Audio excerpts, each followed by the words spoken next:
Hello and welcome back to Geordie Leather. Today's episode is a bit special.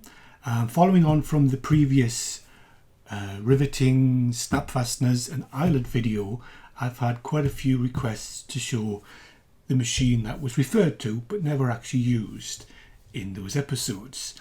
So today we're going to have a good look at the machine, how it's used, the benefits of it and what it can do. So let's get on with it now. Okay, so the machine itself, it's a Chinese thing, as most of these things are. They're fairly economical. We do sell them on the website, so have a look at that. First thing, when you get them, they can be a little bit rough cast, so you may need to sand them down slightly.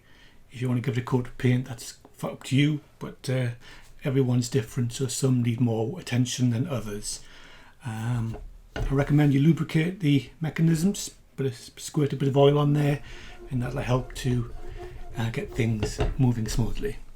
So, as you can see from the bench, I'll just switch over to the other camera. As you can see, here we are. There's quite a wide range of what are called dies, which you can use with the machine. The machine doesn't come with any dies, but you can purchase separately dies for snap fasteners, dies for eyelets, and dies for rivets. You can also get dies for punching holes. I don't have any personally, but the machine will also punch holes. But today we'll demonstrate the basic usage of the three main things that this machine is used for, which is eyelets, rivets and snap fasteners. So let's take rivets first. So the machine has two parts to it. The lower part is just a hole which fits the lower die fits into, and the upper half, if I can zoom in on that, I don't know if you can see that very well, there's a threaded hole here which the top part of the die screws into. So let's just take the riveting dies. As you can see, I'll zoom in on the top camera, give you a close look at this.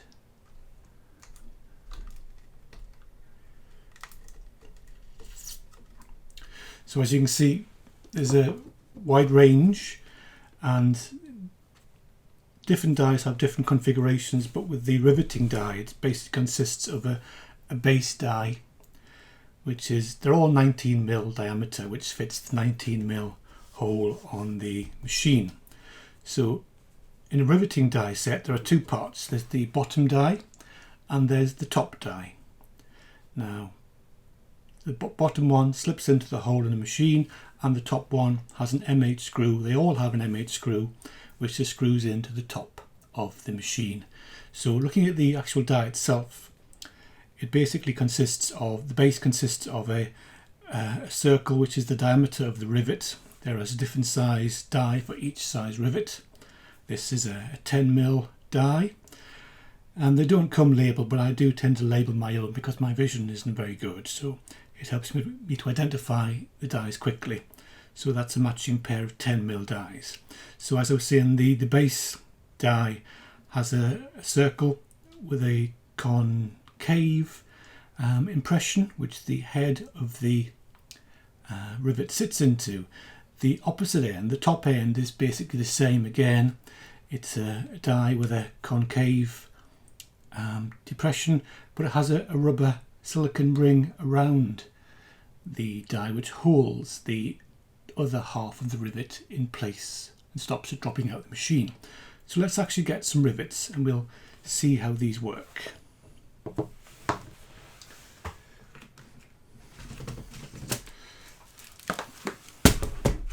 So let's just zoom out again for the moment. So here are my set of rivets.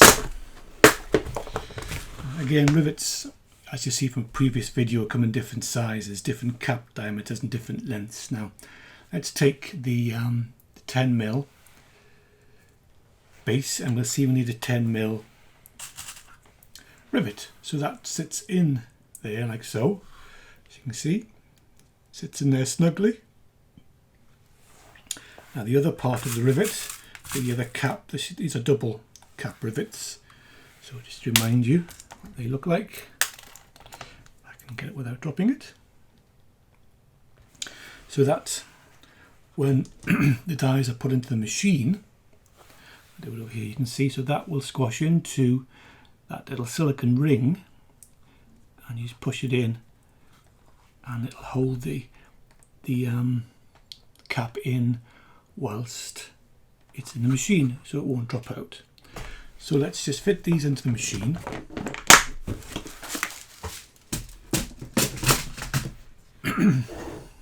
So let's have a look. I'll bring it over to the bench cam so you can see better.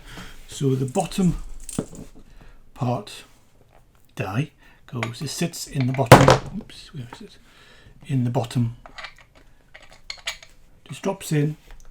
There is a screw on the side to tighten it, but I never need to do that personally.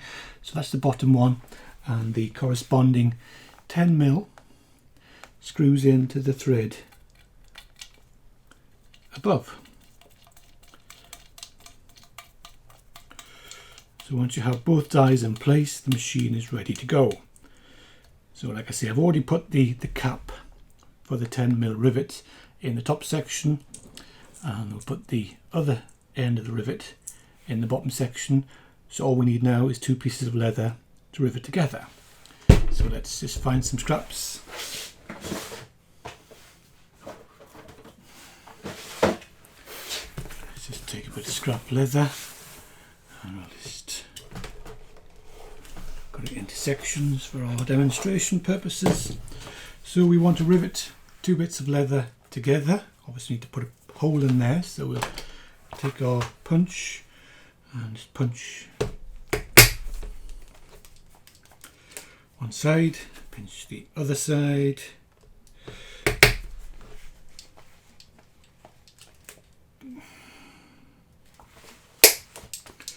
Okay, so we have 2 bits of leather which we're going to rivet together. So we put that, let's see if we can get this nice close up for you. Put our 2 bits of leather onto the bottom rivet. So as with the previous demonstration on rivets, make sure you have at least 2mm of rivet sticking above the surface. So to rivet these 2 together, we just basically push down the handle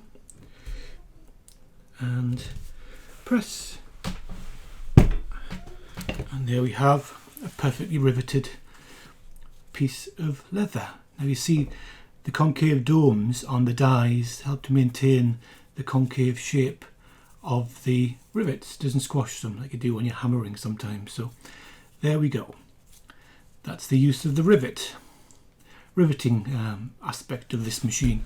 So just before we move away from rivets, we'll quickly go over the fact that again there are a wide range of sizes as there are a wide range of rivets, and ideally you need a die set for each size. So here for example we have the 5mm, I have the 5, 6, 7, 8, 9 and 10. They're the most common sizes that are used in leatherwork. If you use smaller or larger, you'll need to purchase the corresponding die sets. Like I say, these are available from Geordie Leather. Check out the website. And that's rivets. So put those to one side. So to remove them, you just simply lift out the bottom one and unscrew the top. So that's rivets. We'll do eyelets next. It's exactly the same principle. With eyelets, again, there are a wide range of different sizes. We'll take the biggest one because it's easiest to see. So with the eyelet die, it's the same 19mm diameter base, but it has a pin which is spring loaded, and the corresponding top, if I can find it, this is at 12mm. So this is the 12mm corresponding top die, which it has a fixed pin. So when these come together, that pushes the centre spring loaded die pin down, and that compresses the eyelet together. So let's get some eyelets out and we'll give those a go. Eyelets, here we go.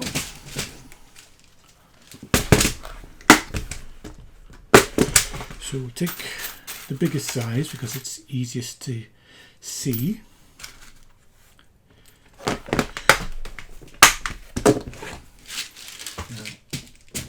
As I mentioned in the Eyelet video, Eyelet consists of two pieces, a ring with a tube and a washer. Now the washer fits over the tube once the leather's in it, and the tube is rolled down by the die and squashes tightly against the washer. So we'll see that in a moment. So again, we fit the corresponding die. So this is a 12mm die, so we'll take the 12mm base and the 12mm top. So the base goes in the base, obviously, and the top screws in the top.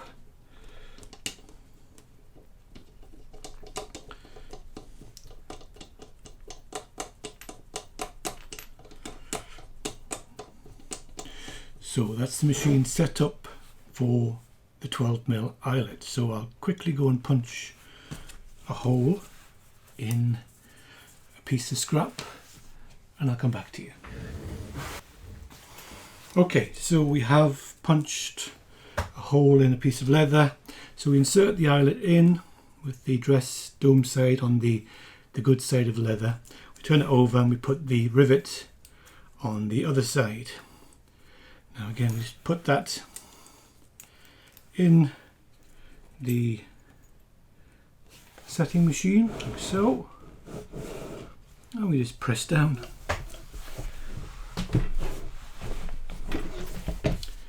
And there we have a nicely set eyelet.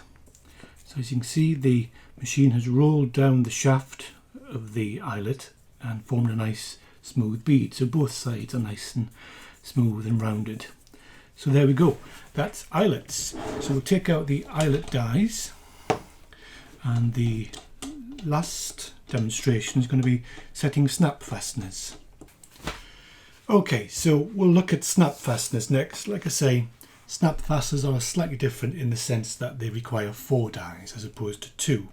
Now the reason there are 4 is because, just to remind you what snap fasteners look like, snap fasteners have 4 parts to them. There's the cap with the spring, there's the post and the snub. Now each piece has to be held separately in the machine to be brought together to be set. So for example, this part, this die with the large hole, is for the cap. So the cap sits in that one, and the corresponding die, the top die for that, is where the spring part of the cap snap fastener sits in.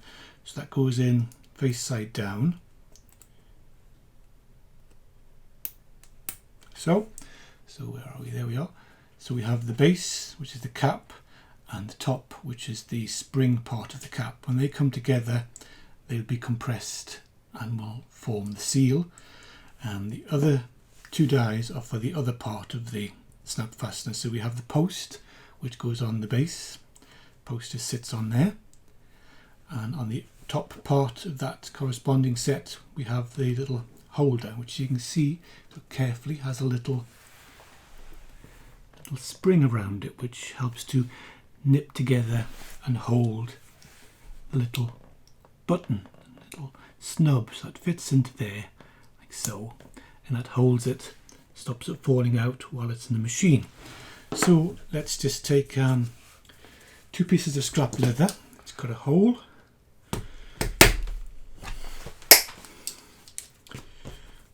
and another hole,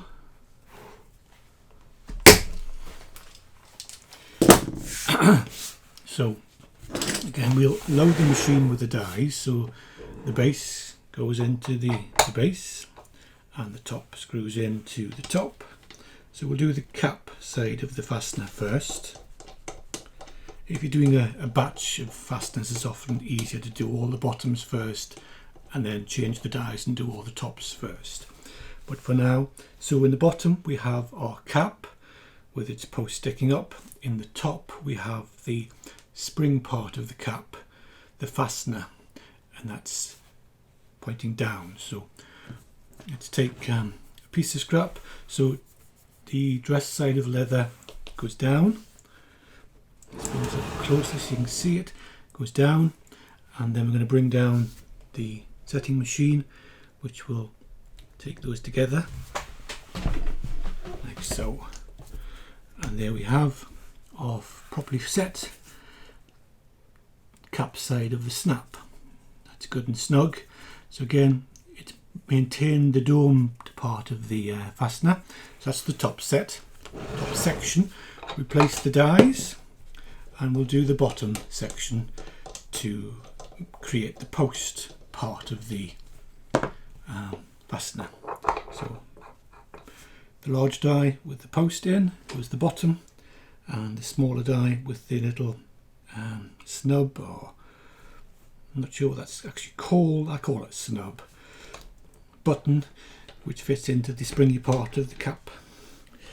So again, those just screw together, and you can see, even though it's upside down, that little spring that wraps around the die keeps a hold of that little button, stops it falling out. So same thing, we take our piece of scrap leather and place it over the hole so that the post is sticking out, and then carefully bring down, give it a little wiggle if you need to get it into the, line it up properly, and then just press, and there we have a perfectly set bottom section of the snap fastener. So they should now nicely click together. And there you go. Perfect. So there we have it. That is this wonderful little machine which I use constantly. If you do mass produce things or batch production pieces of leather products, then this will save you an awful lot of time. It also gives a better finish than doing it with the hand riveting sets, I find. It maintains that dome very nicely on both sides of the rivet or the snap fastener, and does a great job with eyelets. So I love this machine. I highly recommend it. So like I say, it is available in Geordie Leather's website, so check it out and get yourself one. Okay, so that covers the use of this little machine. I'm sure you'll agree it's a very handy device. It's quite economical. The machine and the dies are both available from Geordie Leather website, so please check that out.